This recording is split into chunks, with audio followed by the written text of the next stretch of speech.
everyone, it is Jess here from the Scrappy Sisters, and thank you for joining me for a Kitaholic Kits design team layout. So for this layout, I started off doing the exact same packaging technique. So for those of you that missed it and was a bit grumpy at me, in the pineapple layout, this is the exact same way as I did it for that one. So I'm squeezing out my dried marigold distressed oxide ink refill onto a big piece of packaging, and then I'm actually pressing the paper onto the packaging instead of the packaging onto the paper. And the reason why I'm doing that is because I find that size piece of packaging a little bit hard to manage. And I find it hard to maneuver it to get the shape that I want and to be able to control the piece of packaging. And I end up getting a bit of a mess and not really liking the way it comes together. So I'm just doing another big splot here. And once I have done those two, I'm pretty happy with that, but I feel like it needs a little bit of fixing up. Now, as I said, I don't like working with a piece of packaging that big when I'm going to put the packaging onto the paper as opposed to the paper onto the packaging. So I've got myself a smaller one. This is a quarter of a 12 by 12. I cut a 12 by 12 into 4 sections, and so it's just a little quarter of that. And this one is a much easier size to maneuver. I've got, I can fit it in the palm of my hand, and I like the technique I can use by doing that. I then also splattered some drops straight out of the bottle onto the page. Now you can see that I left this dry, and when I came back, the date that I wrote on the back in Texta came through because it is Texta and the paper was so wet. You know, these things happen. So I don't actually really care because I know that the style of layout that I'm doing, I'm just going to cover where that writing is anyway, but just the concept, it was a bit annoying. So this is not, I don't really do 2-page spreads, but this is going to be an accompaniment page to the UR1 pineapple layout that I did before. Now, when I say accompaniment, it's because I'm not 100% sure if these pages are going to go side by side each other or if they're going to end up back to back. It'll just depend on how many other layouts I do, leading up to this. And I'm not scrapbooking in chronological order, so I don't actually know. These photos are taken in 2013, and when I back scrap like this, I just scrap whatever the mood takes me at the time. So they're not, strictly speaking, a double page spread, so they don't 100% match, but they are having the exact same background or same style of background in the same color. And of course, I'm using the same collection, so they're definitely going to match each other. So I ended up fussy cutting a whole bunch more flowers off the 12 by 12 sheet, and I also cut those super gorgeous like little tags, little labels off the sheet as well that I've used to sort of layer up behind my photo up the top. I've popped on that big sun to show it's a gorgeous sunshiny day. I noticed later as I was scrapping this that the packaging technique I made almost ended up looking like a love heart, which is kind of cute. Certainly not my plan. I didn't deliberately go out to make it look like a love heart, but I'm not grumpy that it happened. So page number 1 is obviously a picture of my husband and I, and then page number 2 is myself and my girlfriends. So just popping all of this on together, trying not to cover too much of myself up over on that side with that large flower, but I definitely want the flower hanging out. Sliding in a few little layers of other flowers in amongst the tags. I tried using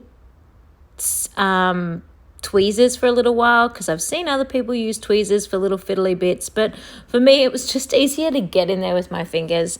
The tweezers just made it an even slower process for me, so I just ended up sticking with just grabbing it with my fingers and doing that. Because I want these pages to somewhat match, I am conscious of including similar, it's the same collection, so the colors match, but I want a similar feel to them. So I made sure I popped some flair of those little buttons on, again, this page. I may not have necessarily done that, but I definitely did because I have it on the pineapple page, and as I said, I really want them to kind of go together. And I'm also going to put that last little cocktaily drink on there as well, kind of for the same reason. A, it matches because we've got our champagnes, but B, also just to tie it in with what's happening on the other page with the other two cocktail drinks. I just think it's nice to kind of have things that deliberately show that they are matching pages. So then popping on my little drink, I was trying to get away with not having to pop so much up on foam because I was layering it all up, but in the end I did need to slide a little bit of foam in and underneath, otherwise it kind of sunk down on a bit of an angle, which I didn't want that to happen.